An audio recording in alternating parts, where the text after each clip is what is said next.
उत्तम आर्जव। क्षमा और मार्दव के समान ही आर्जव भी आत्मा का स्वभाव है। आर्जव स्वभावी आत्मा के आश्रय से आत्मा में छल, कपट, मायाचार के अभाव रूप शांति स्वरूप जो पर्याय प्रकट होती है उसे भी आर्जव कहते हैं। यद्यपि आत्मा आर्जव स्वभावी है, तथापि अनादि से ही आत्मा में आर्जव के अभाव रूप माया कषाय रूप पर्याय ही प्रकट रूप से विद्यमान है। ऋजोर भावः आर्जवम। ऋजुता अर्थात सरलता का नाम आर्जव है। आर्जव के साथ लगा उत्तम शब्द सम्यक दर्शन की सत्ता का सूचक है। सम्यक दर्शन के साथ होने वाली सरलता ही उत्तम आर्जव धर्म है।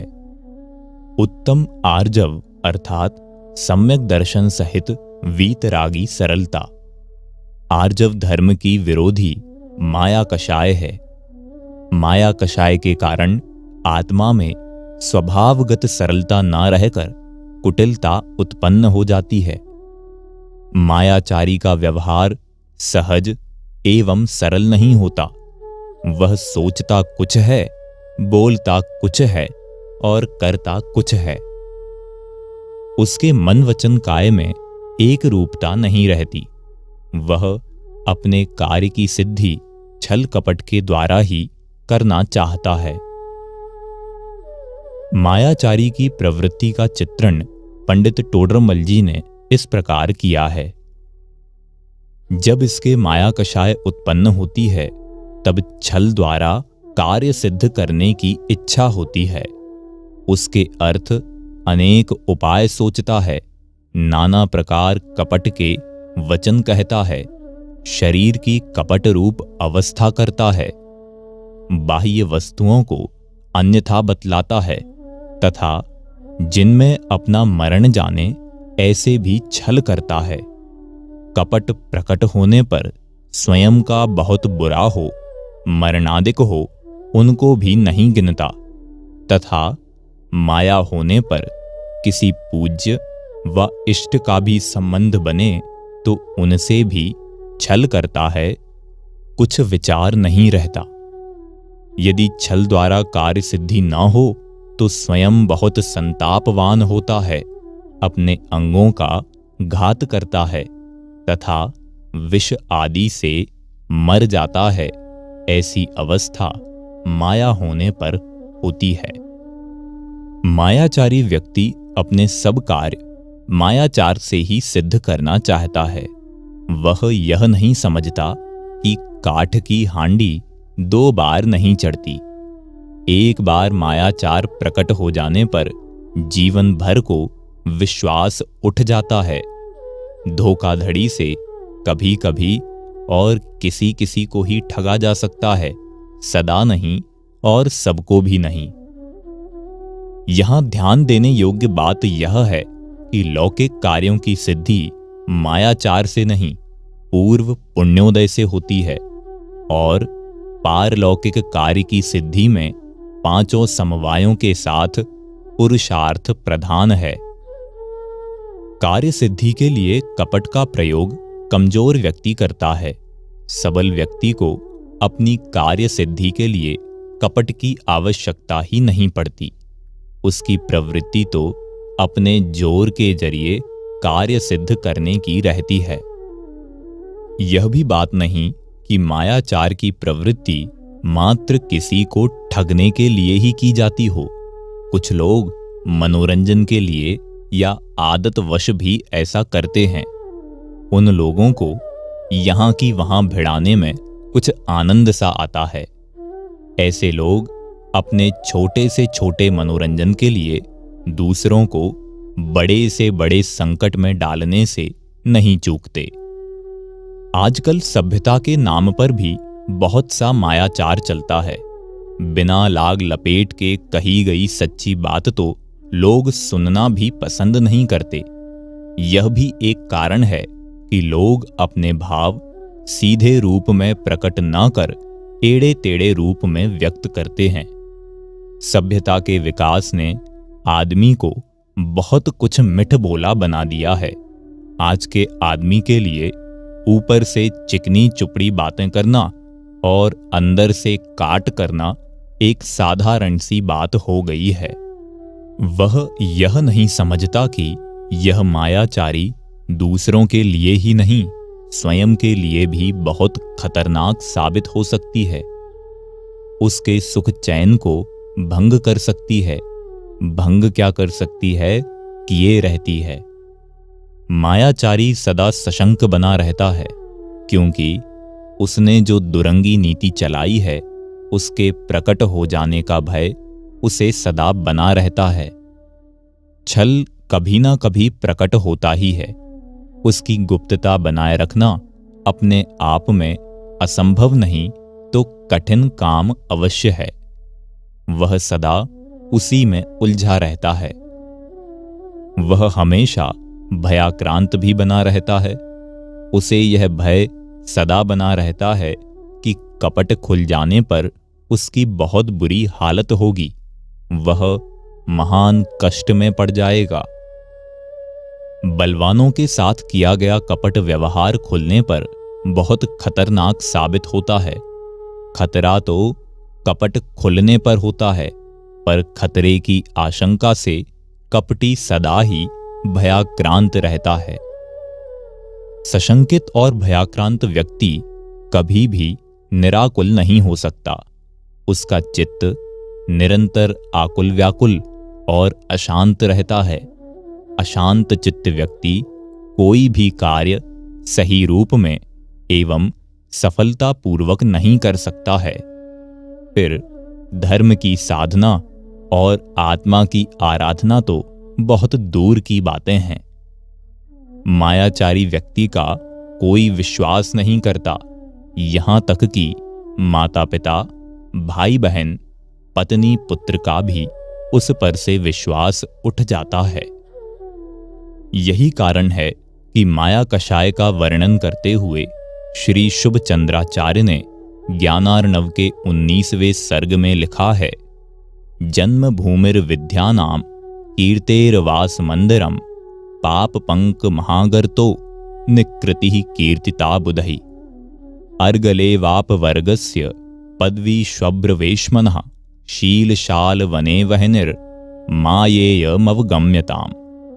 बुद्धिमान लोग कहते हैं कि माया को इस प्रकार जानो कि वह अविद्या की जन्मभूमि, अपयश का घर, पाप रूपी कीचड़ का बड़ा भारी गड्ढा, मुक्ति द्वार की अर्गला, नरक रूपी घर का द्वार और शील रूपी शाल वृक्ष के वन को जलाने के लिए अग्नि है।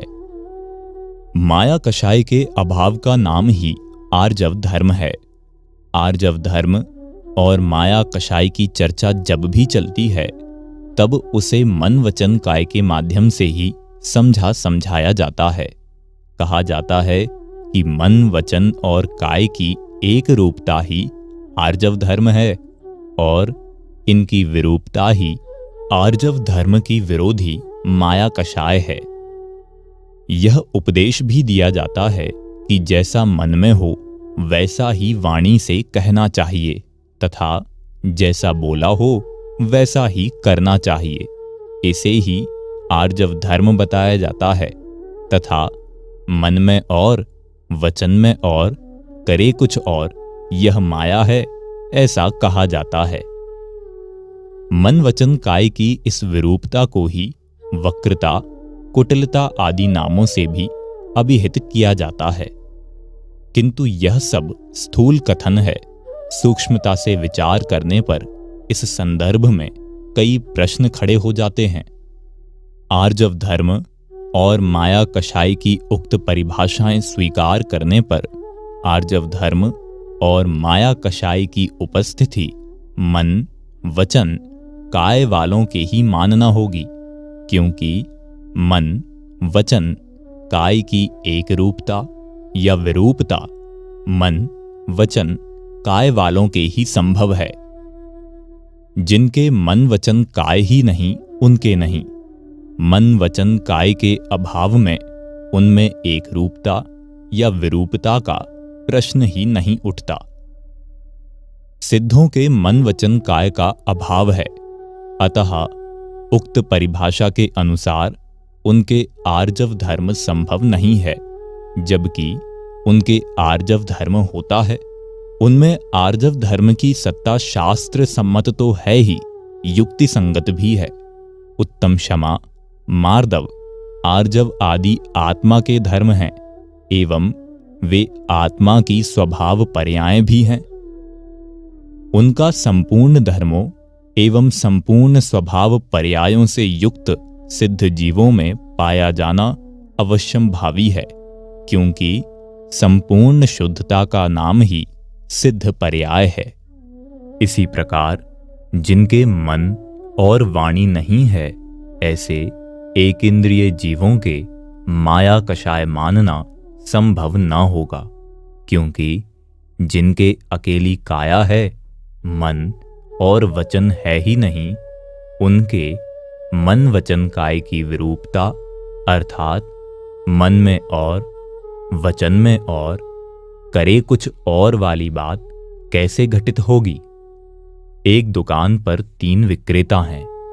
पृथक पृथक उन सब से किसी कपड़े का भाव पूछने पर एक ने 8 रुपए मीटर, दूसरे ने 10 रुपए मीटर एवं तीसरे ने 12 रुपए मीटर बताया, जबकि वह है 8 रुपए मीटर का ही।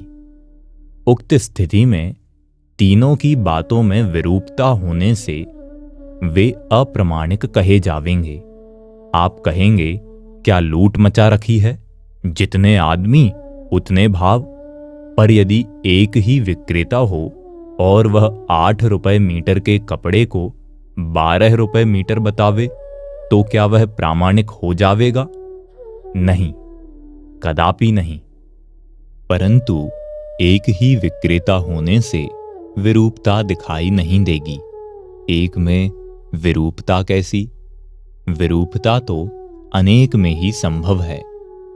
इसी प्रकार एक इंद्रिय आदि असंगी जीवों में वाणी और मन का अभाव होने से मन, वचन, काय की विरूपता तो संभव नहीं है। तो फिर उनके मन, वचन, काय की विरूपता है परिभाषा जिसकी, ऐसी माया कषाय की उपस्थिति कैसे मानी जावेगी? माया कषाय के अभाव में उनके आर्जव धर्म मानना होगा, जो कि असंभव है, क्योंकि शास्त्रों में ऐसा स्पष्ट उल्लेख है कि एकेंद्रिय के ही क्या, एकेंद्रिय से असैनी पंचेंद्रिय तक सभी जीवों के चारों कषायें होती हैं, भले ही उनका प्रकट रूप दिखाई न दे। दूसरे मन, वचन, काय की एक रूपता उल्टी भी तो हो सकती है। जैसे तीनों ही विक्रेता 8 रुपए मीटर के कपड़े का भाव 20 रुपया मीटर बतावें, तो क्या वे सही हो जावेंगे? नहीं, कदापि नहीं। जबकि उन तीनों के बोलने में एक रूपता दिखाई देगी, क्योंकि बुद्धिपूर्वक पूर्व नियोजित बेईमानी में भी एक रूपता सहज ही पाई जाती है। उसी प्रकार जैसे किसी के मन में खोटा भाव आया, उसे उसने वाणी में भी व्यक्त कर दिया और काया से वैसा कार्य भी कर डाला, तो क्या उसके आर्जव धर्म प्रकट हो जावेगा? फिर तो आर्जव धर्म प्राप्त करने के लिए मन में आए प्रत्येक खोटे भाव को वाणी में लाना और क्रियात्मक रूप देना अनिवार्य हो जाएगा, जो कि किसी भी स्थिति में इष्ट नहीं हो सकता। मन में होए सो वचन उचरिए के संदर्भ में एक बात यह भी विचारणीय है कि क्या आर्जव धर्म के लिए बोलना जरूरी है? क्या बिना बोले आर्जव धर्म की सत्ता संभव नहीं है? जो भावलिंगी संत मौन व्रत के धारी हैं, क्या उनके आर्जव धर्म नहीं है?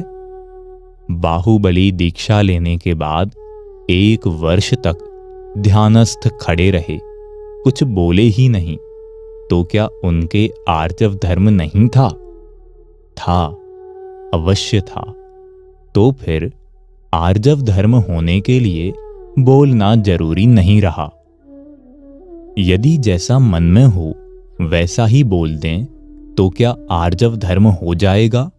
नहीं, क्योंकि इस प्रकार तो फिर विकृत मन और विकृत वाणी वाला अर्धविक्षिप्त व्यक्ति आर्जव धर्म का धनी हो जाएगा, क्योंकि उसके मन में जो आता है वह वही बक देता है।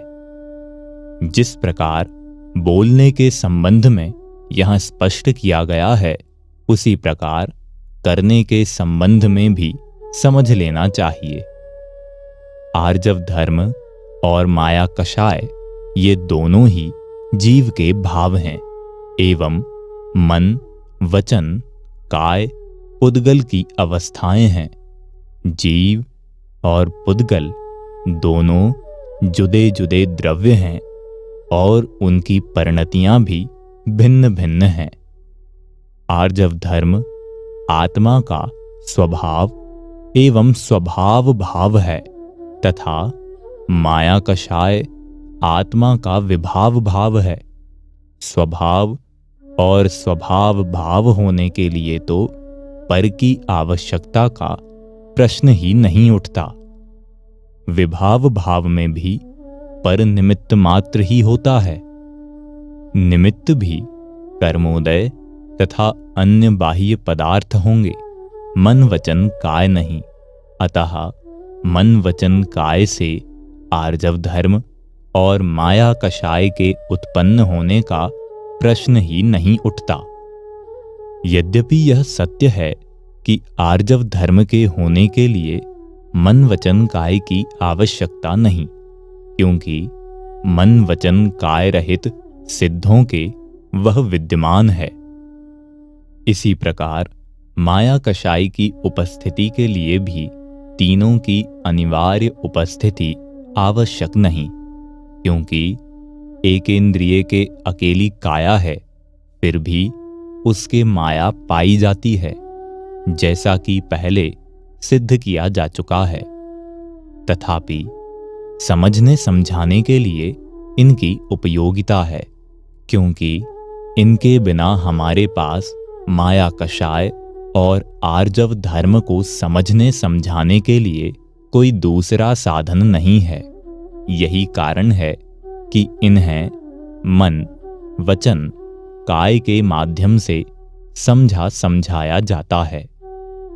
दूसरी बात यह भी तो है कि समझने वाले और समझाने वाले दोनों ही मन वचन काय वाले हैं, और समझने समझाने का माध्यम भी मन, वचन, काय है। जिनके इनका अभाव है, ऐसे सिद्ध कभी किसी को समझाते नहीं, एवं जिनके इनमें से एक का भी अभाव है, ऐसे असेनी पंचेंद्रिय तक के संसारी जीव समझते नहीं।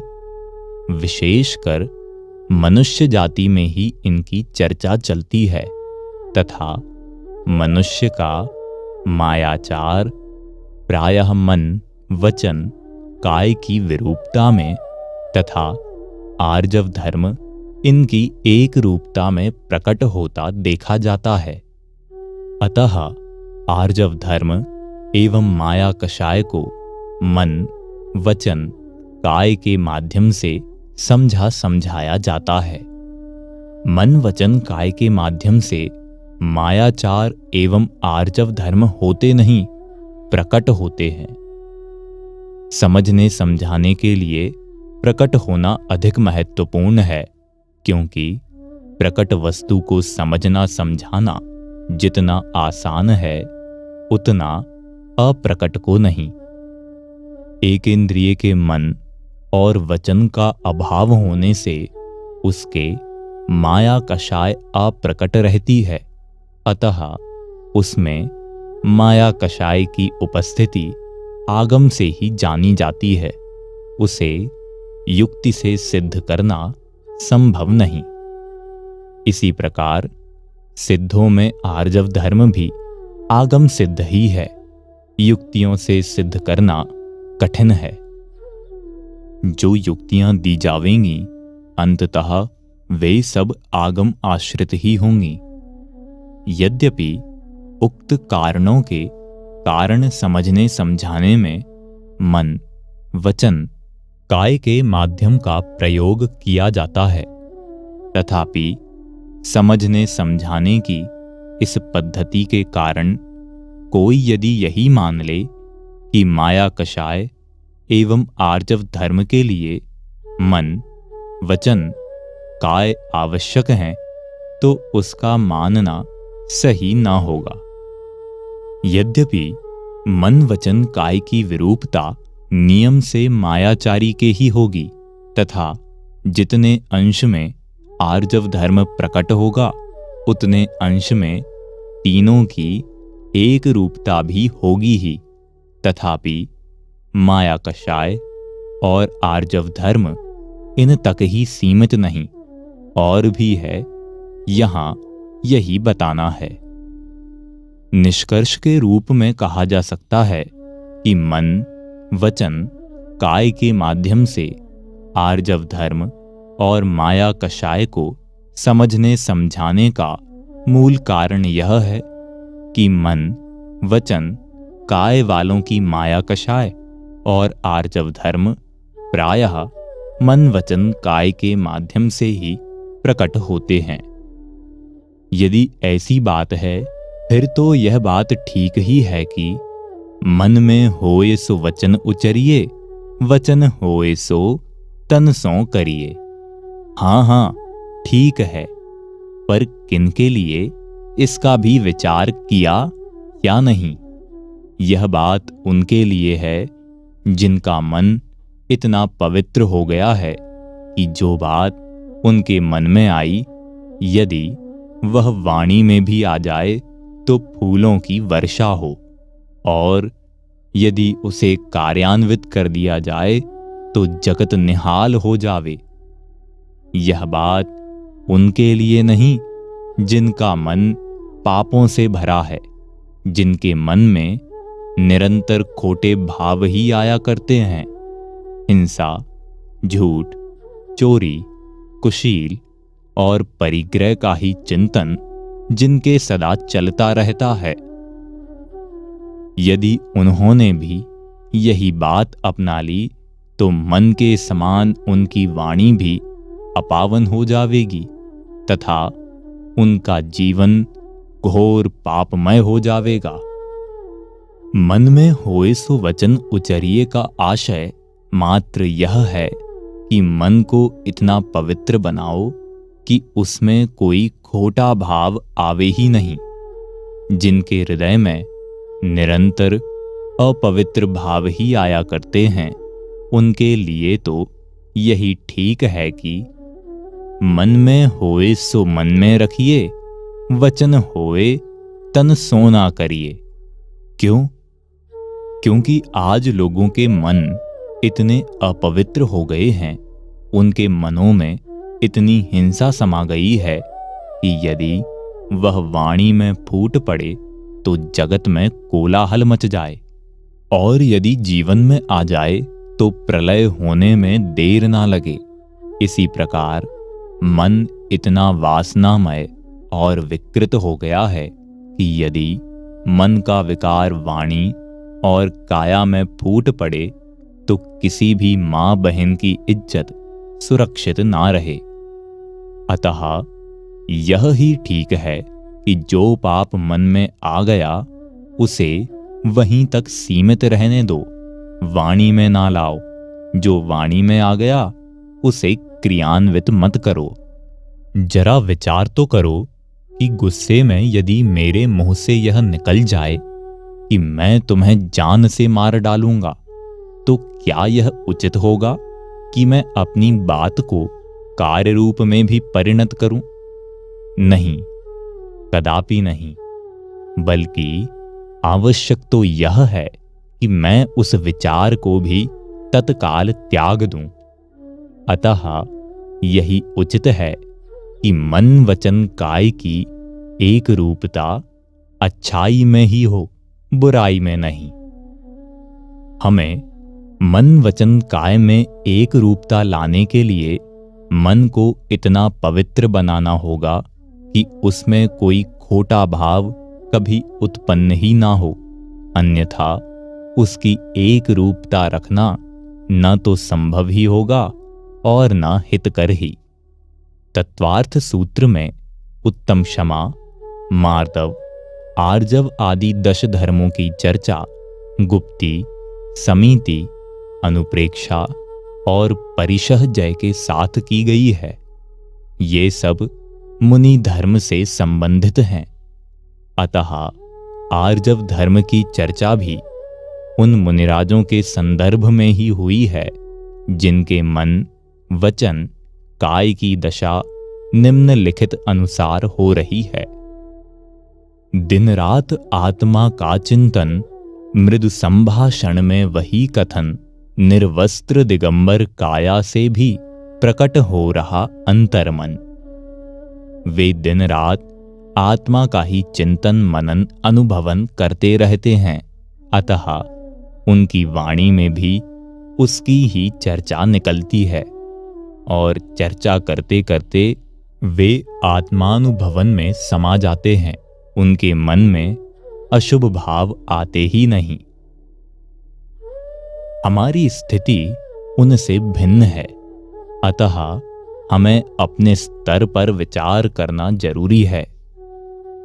मन में होने पर भी बहुत से पापों से जीवन में हम इसलिए बचे रहते हैं कि समाज उन कार्यों को बुरा मानता है। सरकार उन कार्यों को करने से रोकती है।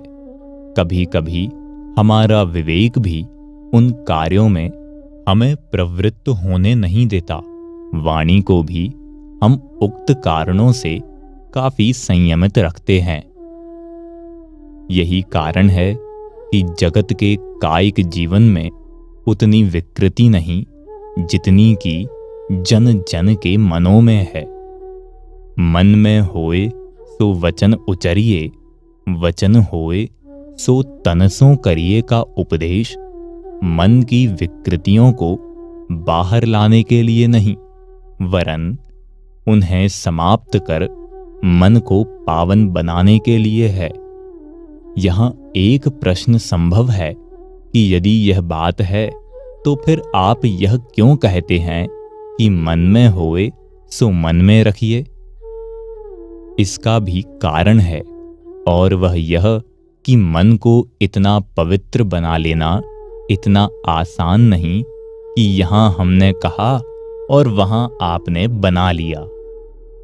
वह तो बनते बनते ही बनेगा। अतः जब तक मन पूर्णतः पावन नहीं बन जाता और उसमें दुर्भाव उत्पन्न होते रहते हैं, तब तक हमारी उक्त सलाह पर चलना मात्र उपयुक्त ही नहीं वरन आवश्यक भी है। अन्यथा आपका जीवन स्वाभाविक भी ना रह सकेगा।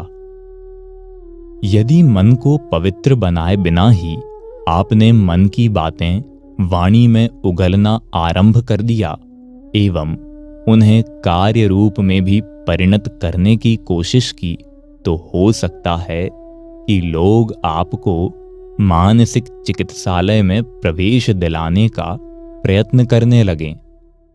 वैसे तो प्रत्येक व्यक्ति मन में आए खोटे भावों को रोकने का प्रयत्न करता ही है।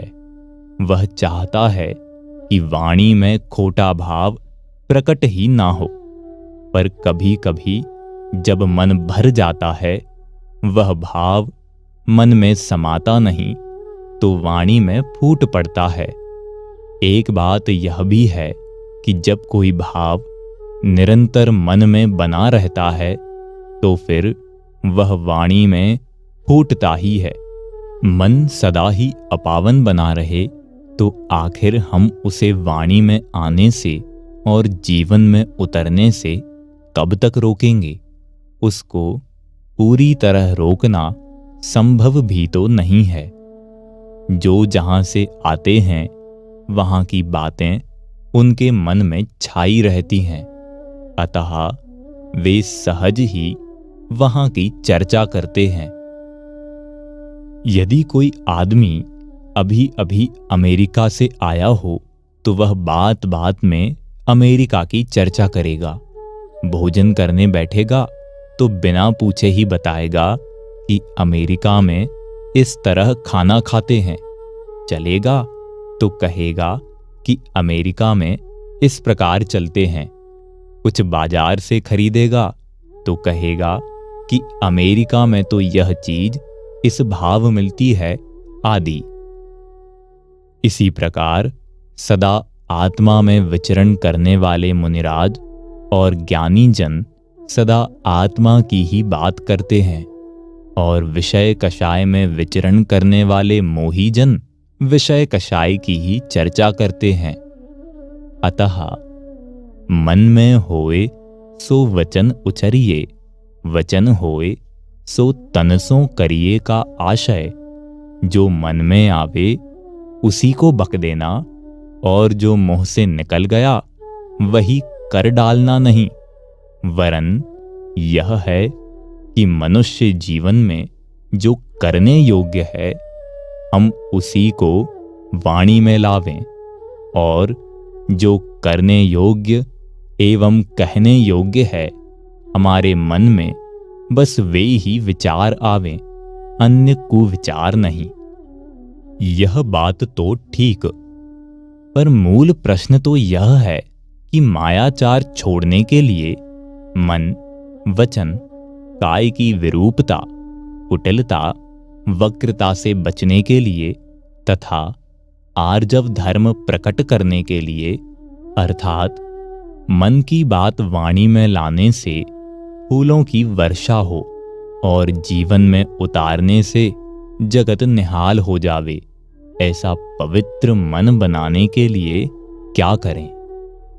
उत्तम आर्जव धर्म प्रकट करने के लिए सर्वप्रथम यह जानना होगा कि वस्तुतः माया कषाय मन, वचन, काय की विरूपता, वक्रता या कुटिलता का नाम नहीं, वरन आत्मा की विरूपता, वक्रता या कुटिलता का नाम है।